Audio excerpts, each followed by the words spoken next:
En Afrique, il y a certaines églises réveillées qui sont opérationnelles de lundi à dimanche. C'est-à-dire que les activités, il y a des activités dans cette église tous les jours.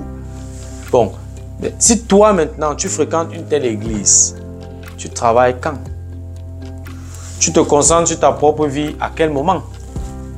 Comment tu fais pour multiplier tes sources de revenus? L'Afrique ne pourra pas se bâtir avec ce genre de personnes.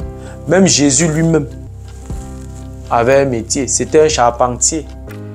Ça veut dire qu'il ne pouvait pas fréquenter les églises de lundi à dimanche. Il devait aller travailler, il devait chercher de l'argent. Les premiers hommes dans la Bible travaillaient, ils avaient des travaux champêtres, d'autres étaient des éleveurs. Ça travaillait. Même dans le livre de dans la Genèse, Dieu travaillait, Dieu a créé le ciel et la terre, il a créé, il a créé. Toute sa création, c'était le travail. S'il ne travaillait pas, il n'allait pas créer ce qu'il a créé. Bon, toi, tu t'appuies dans sur quel élément biblique, sur quel verset biblique pour être paresseux, pour aller t'asseoir à l'église de lundi à dimanche, prier Dieu pour qu'il vienne te donner l'argent. Ça n'a aucun sens. Donc, moi, je qualifie ces églises comme des lieux d'abrutissement. C'est mon avis, hein, et je suis responsable de ce que je dis. Donc, je qualifie ces églises comme des lieux d'abrutissement. Pour moi, ce sont des centres de formation de gros paresseux et de tricheurs.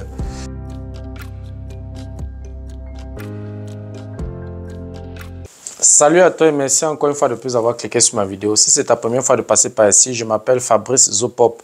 Je suis ingénieur en génie mécanique et en même temps investisseur immobilier depuis plusieurs années déjà. Pendant ces années, j'ai bâti un patrimoine immobilier assez considérable, si bien que je peux te parler des finances et d'investissement immobilier avec autorité. Dans cette chaîne, je parle de 4 thèmes. Je parle d'intelligence financière, je parle d'investissement immobilier, je parle des faits de société et de temps en temps, je parle également de sport. Voilà, si ces thèmes t'intéressent, abonne-toi tout simplement à cette chaîne pour ne manquer aucune vidéo. Et si en plus de ça, tu actives la cloche de notification, alors tu recevras de manière automatique une notification lorsqu'une nouvelle vidéo sera publiée. Si tu as des questions, des remarques, des suggestions, des critiques ou alors des propositions d'amélioration, n'hésite pas à m'écrire en commentaire. Un like me ferait énormément plaisir. Si tu as besoin de mon expertise, tu peux me contacter à tout moment via les coordonnées qui s'affichent à l'écran. Tu peux également me recommander auprès de tes proches pour leur permettre de profiter également de mes connaissances. Et surtout, maximum de partage. Ne garde pas toutes ces informations pour toi seul. Voilà, aujourd'hui, nous allons parler, n'est-ce pas, de géostratégie. Nous allons aborder la relation russo-africaine, notamment la responsabilité des Africains dans cette relation. Je vais t'expliquer dans la vidéo d'aujourd'hui pourquoi est-ce que même si Dieu descend, ou alors même si Dieu vient en Afrique, l'Afrique ne changera pas tant que les Africains ne se remettent pas eux-mêmes en question et changent très rapidement leur façon de gérer leur partenariat.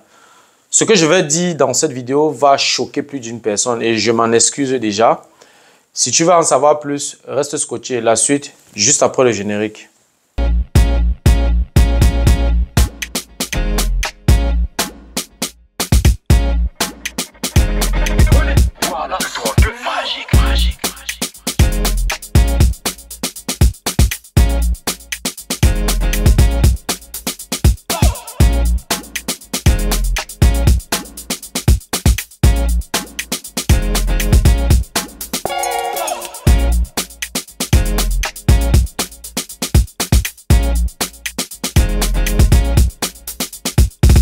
Sixième élément, la religion. La religion, alors, c'est le terminator en Afrique. Je crois que la religion, c'est même un virus. Désolé pour les religieux, hein, mais je suis obligé de dire ce que je pense. Sorry. Prenez le temps de vous renseigner. Observez les autres pays. Dans les pays sérieux, dans les pays qui se prennent au sérieux, vous ne verrez dans les églises que des personnes qui ne sont plus actives. Vous verrez des vieux, des vieilles, des handicapés, des inaptes. Voilà. Voilà les gens qui remplissent les églises dans les pays sérieux. En Afrique, il y a certaines églises réveillées qui sont opérationnelles de lundi à dimanche. C'est-à-dire que les activités, il y a des activités dans cette église tous les jours. Bon, mais si toi maintenant, tu fréquentes une telle église, Tu travailles quand? Tu te concentres sur ta propre vie à quel moment? Comment tu fais pour multiplier tes sources de revenus? L'Afrique ne pourra pas se bâtir avec ce genre de personnes. Même Jésus lui-même avait un métier, c'était un charpentier. Ça veut dire qu'il ne pouvait pas fréquenter les églises de lundi à dimanche. Il devait aller travailler, il devait chercher de l'argent. Les premiers hommes dans la Bible travaillaient, ils avaient des travaux champêtres, d'autres étaient des éleveurs.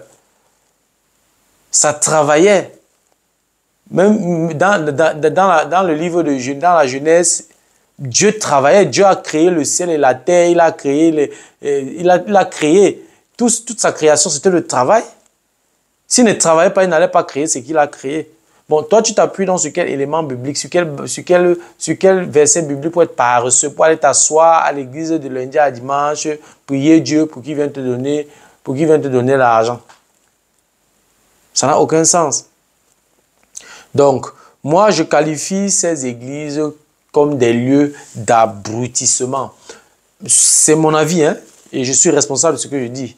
Donc, je qualifie ces églises comme des lieux d'abrutissement. Pour moi, ce sont des centres de formation de gros paresseux et de tricheurs. Donc, je pense que je ne suis pas en train d'empêcher, ou je ne suis pas en train de dire que des gens ne doivent pas avoir une croyance suprême. Je ne suis pas en train d'empêcher les gens d'être religieux. Mais si tu es religieux, mais une fois par semaine, 2 heures de temps pour parler à ton Dieu, ça suffit. Ça suffit. Tu peux prendre 1 ou 2 fois la semaine, tu te consacres 2 heures de temps à ton Dieu, c'est largement suffisant. Ou alors tu consacres 5 minutes à ton Dieu chaque matin, tu pries, tu causes avec ton être suprême, tu lui dis tout ce que tu as à lui dit, et puis c'est bon. Tu n'as pas besoin de prier de lundi à dimanche, de 6h à 24h, tous les jours, pour qu'il t'écoute. Ce n'est pas en priant plusieurs fois et chaque jour qu'il va plus t'écouter que quelqu'un qui prie. C'est l'essentiel, c'est la profondeur de ce que tu lui dis. Et même s'il faut lui parler plusieurs fois, est-ce que tu es obligé d'aller dans une église pour parler à ton être suprême? Mais selon la Bible, il est omniprésent ou bien? S'il est omniprésent, ça veut dire que même étant sous la douche, tu peux lui parler. Tu n'es pas obligé d'aller te placer dans les 4 murs de l'église pour parler à ton Dieu. Donc pour moi, c'est une formation de gros paresseux et c'est un abrutissement. Moi, je te parle en tant qu'un ancien adepte d'une église réveillée pentecôtiste. Donc je parle avec expérience à l'appui. Et une église qui a tué 3 ans de ma vie que je ne vais jamais rattraper. Donc, il faut faire extrêmement attention. Il faut utiliser ce temps-là, le temps que vous passez à l'église, le temps que vous priez, utilisez ce temps-là pour bâtir votre continent. Sortez des églises, allez travailler. Arrêtez de chanter, de prier de lundi à dimanche et allez travailler. Allez travailler. Depuis des siècles, depuis des décennies que les Africains prient, louent, adorent Dieu. Ça a changé quoi dans la vie des Africains? Ça a changé quoi dans le continent? Rien du tout. Je me répète encore, je précise encore que je ne suis pas ici en train d'empêcher quelqu'un de croire à son Dieu ou bien d'avoir une religion. Mais c'est de consacrer plus de temps pour le travail qu'à prier et à louer, à adorer votre être suprême. C'est très important. Jésus ne viendra pas bâtir notre nation à notre place. On doit travailler, on doit retrousser les manches pour aller travailler. Et Poutine ne pourra pas nous sauver de la religion. Le mal est profond, si bien que aucun partenariat ne peut nous empêcher d'éviter les conséquences de la religion. C'est aux Africains eux-mêmes de se poser les vraies questions et de comprendre les enjeux du monde actuel. Ni Poutine ni la France ne nous aidera à sortir de cet abrutissement. Donc à chaque Africain de se responsabiliser, de savoir ce qu'il veut. La religion ne nous aide pas. Sortons des églises et allons travailler. Septième élément, le tribalisme. Le tribalisme est malheureusement fortement présent en Afrique. Il y a certaines firmes ou certains milieux administratifs où tu arrives, c'est le même dialecte que tu entends partout. Je parle particulièrement du Cameroun. Si nous voulons bâtir l'Afrique, nous devons mettre le mérite en avant. La méritocratie impulse l'innovation et crée les richesses. C'est très important à savoir. Emploie quelqu'un parce qu'il mérite, pas parce qu'il est de ton, parce qu'il parle ton dialecte, pas parce qu'il est de ta tribu. C'est hyper dangereux. Parfois même ce genre d'employé se croit tout permis, car pour lui, tu ne peux pas le licencier parce que vous parlez le même dialecte, vous êtes de la même tribu. Si tu veux rester professionnel, tu dois faire preuve de moins de familiarité et tu as ton respect en tant que chef d'entreprise. Quelqu'un ne doit pas te respecter parce que tu parles le même dialecte que lui, parce que vous êtes de la même tribu. Sinon, vous allez sortir du cadre professionnel et c'est hyper dangereux pour la santé de l'entreprise. Le tribalisme est l'un des fléaux qui empêche beaucoup d'entreprises en Afrique de décoller parce qu'on gère l'entreprise comme la chefferie du village. Ce n'est plus professionnel.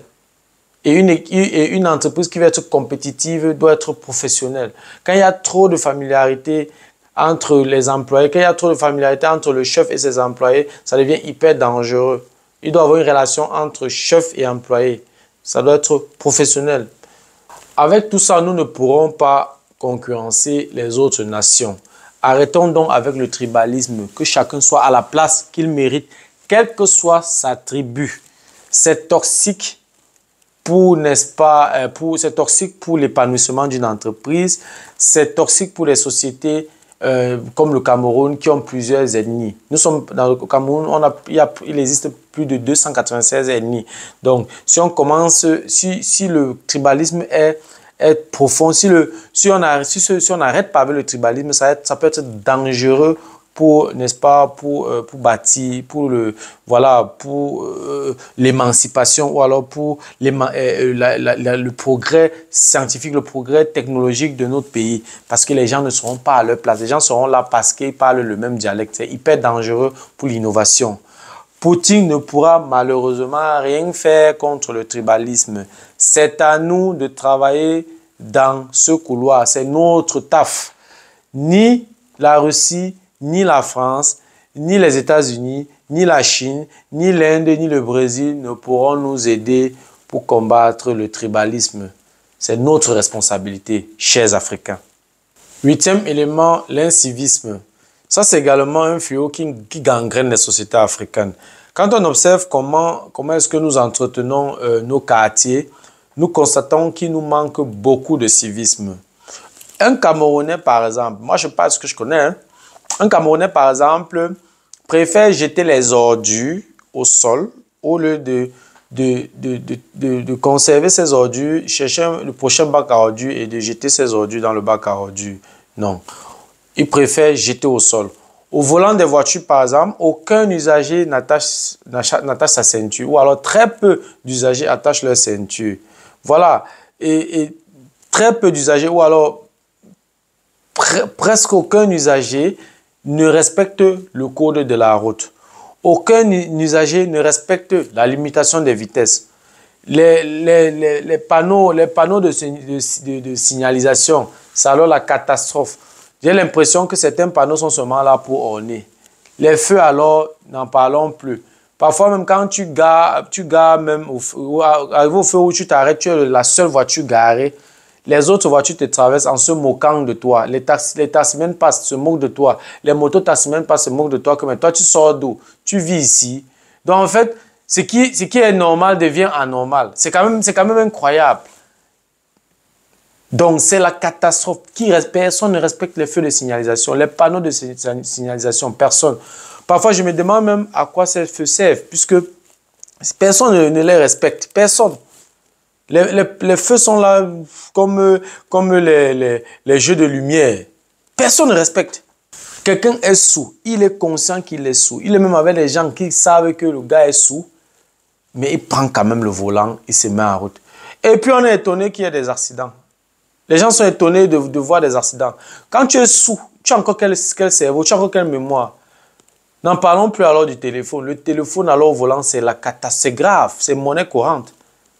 C'est monnaie courante. Voilà, et puis voilà, on est étonné, qu'il y ait des accidents. Les accidents sont tout simplement une conséquence du non-respect du code de la route. C'est vrai qu'il y a d'autres éléments qui entrent en jeu, par exemple comme l'entretien des routes et tout, mais les usagers ont une grande responsabilité. Quand quelqu'un est sourd, il prend le volant. Quand quelqu'un est fatigué, il prend le volant. Quelqu'un s'assoit dans un véhicule, il n'attache pas sa ceinture, il s'attend à quoi? Lors d'un choc, c'est la mort directement. Et il y a également un phénomène que j'ai observé qui me touche beaucoup. Beaucoup de citoyens qui se lancent dans des bagarres contre les autorités. Mais c'est quand même incroyable. C'est quand même incroyable. Les autorités sont là pour mener à bien, voilà, pour diriger les actions du gouvernement, pour coordonner les actions du gouvernement. Ils sont comme ceux qui mettent en application les actions ou alors les grands axes que le gouvernement fixe. Mais quand déjà nous, le peuple, nous les citoyens, on ne respecte pas nos propres autorités, comment est-ce qu'on va bâtir nos pays? On ne peut pas bâtir nos pays dans le non-respect de nos autorités. Nos autorités doivent également faire preuve aussi de civisme parce que le respect est mutuel. Tu ne peux pas demander à quelqu'un de te respecter quand toi-même tu ne peux pas lui apporter du respect. Donc, ces bagarres contre les autorités, là, ça n'a aucun sens. Il faut qu'on arrête avec ces comportements-là. Et il y a encore une chose, quand on est coincé, voilà, on prend toujours le raccourci avec la corruption, quel que soit le secteur, que ce soit le secteur dans la douane, que ce soit même au niveau de l'aéroport, que ce soit dans les tribunaux et tout. Je n'accuse personne ici, mais ça se passe. Ça se passe. Dès qu'on est coincé, on prend le raccourci avec la corruption pour pouvoir s'en sortir. On a les élèves qui bastonnent, parfois qui assassinent même leurs enseignants. Voilà, avec tout cet incivisme-là, quel continent voulons-nous bâtir? Ce ne sera pas possible. Et Poutine ne pourra malheureusement rien faire pour combattre l'incivisme dans nos sociétés. Je suis désolé, ça c'est notre responsabilité. Ni la Russie, ni la France, ni les États-Unis, ni la Chine, ni l'Inde, ni le Brésil ne pourront nous aider à combattre l'incivisme. Nous avons du travail. 9e élément, le vol, le mensonge et la malhonnêteté. Le vol et le mensonge existent dans toutes les sociétés. Ça, c'est un fait. C'est pour cette raison qu'il existe un code pénal pour sanctionner ce genre de délit. Ça, je dois mentionner cela. Mais en tant qu'acteur sur la scène économique, je dois avouer que nous mentons beaucoup. Les Africains, nous mentons beaucoup. Nous avons toujours une tendance de détournement lorsque nous sommes à un poste de responsabilité. Nous n'avons qu'à voir le nombre de hauts fonctionnaires de la République qui sont en prison. C'est-à-dire que quand on nous donne déjà en Afrique, lorsqu'on te donne déjà la responsabilité, on te donne la possibilité d'avoir un poste de responsabilité ou alors tu es un haut fonctionnaire, au lieu de faire ton travail, au lieu de faire ce pourquoi tu as été embauché, tu réfléchis des voies et moyens pour voler, pour détourner les fonds publics. Donc, observons seulement nos prisons, on va voir, nous verrons le nombre de hauts fonctionnaires qui sont incarcérés. Un peuple qui triche, qui paresse, qui veut manger sans travailler, qui attend le Seigneur Jésus, ne peut que mentir, voler et détourner pour pouvoir survivre. C'est une conséquence directe. Il faut que les choses soient claires. Confie un projet à un Africain sur le continent et tu ne mets pas un arsenal de contrôle sur pied, tu vas lire comme les Camerounais disent. Donc, c'est un fait. Donc, si tu veux, par exemple, ouvrir une entreprise où tu donnes la responsabilité à un Africain, tu dois bâtir également un arsenal solide de contrôle pour pouvoir avoir un retour sur investissement. Sinon, c'est foutu. Le mensonge est devenu chez les Africains comme une première barrière de protection. Quand tu lui poses une question, Il ment d'abord avant de réfléchir ensuite. C'est incroyable. C'est-à-dire que tu poses une question à quelqu'un, parfois il ment même sans avoir même compris la question. Il ment d'abord pour se protéger. Bon, je ne dis pas ici que tous les Africains sont comme ça, mais une bonne partie des Africains mentent beaucoup. On ne pourra donc pas bâtir notre continent avec de tels agissements, avec de tels comportements. Et là, Poutine ne pourra malheureusement rien faire contre le vol, le mensonge et la malhonnêteté. C'est notre responsabilité. Nous devons changer. Nos dirigeants doivent être moins laxistes et plus rigoureux en ce qui concerne ces fléaux. Ni la France, ni la Russie, ni l'Inde, ni le Brésil, ni les États-Unis ne pourront nous aider à sortir de cette situation. Voilà, je vais donc m'arrêter à ce niveau. C'était tout pour la vidéo d'aujourd'hui. J'espère que la vidéo a été à la hauteur de tes attentes. J'espère que tu as pu profiter de mes connaissances. J'espère que la vidéo t'a plu. Si tu souhaites, n'est-ce pas, regarder régulièrement ce genre de vidéos, abonne-toi tout simplement à cette chaîne pour ne manquer aucune vidéo. Et si en plus de ça, tu actives la cloche de notification, alors tu recevras de manière automatique une notification lorsqu'une nouvelle vidéo sera publiée. Si tu as des questions, des remarques, des suggestions, des critiques ou des propositions d'amélioration, alors n'hésite pas à m'écrire en commentaire. Un like me ferait énormément plaisir. Si tu as besoin de mon expertise, tu peux me contacter à tout moment via les coordonnées qui s'affichent à l'écran. Tu peux également me recommander auprès de tes proches pour leur permettre, n'est-ce pas, de profiter également de mes connaissances. Et quand je parle de connaissances ici, je parle d'investissement immobilier, je parle d'intelligence financière, je parle ici, n'est-ce pas, de la fiscalité immobilière. Si tu veux investir dans l'immobilier en Allemagne, que tu vives en Allemagne ou que tu vives à l'extérieur et tu veux investir en Allemagne, alors tu peux me contacter à tout moment via les coordonnées affichées à l'écran. Voilà, merci encore pour ta disponibilité. Merci pour ton attention. C'était Fabrice de Imo Génie. On se dit donc au revoir et à la prochaine. Ciao.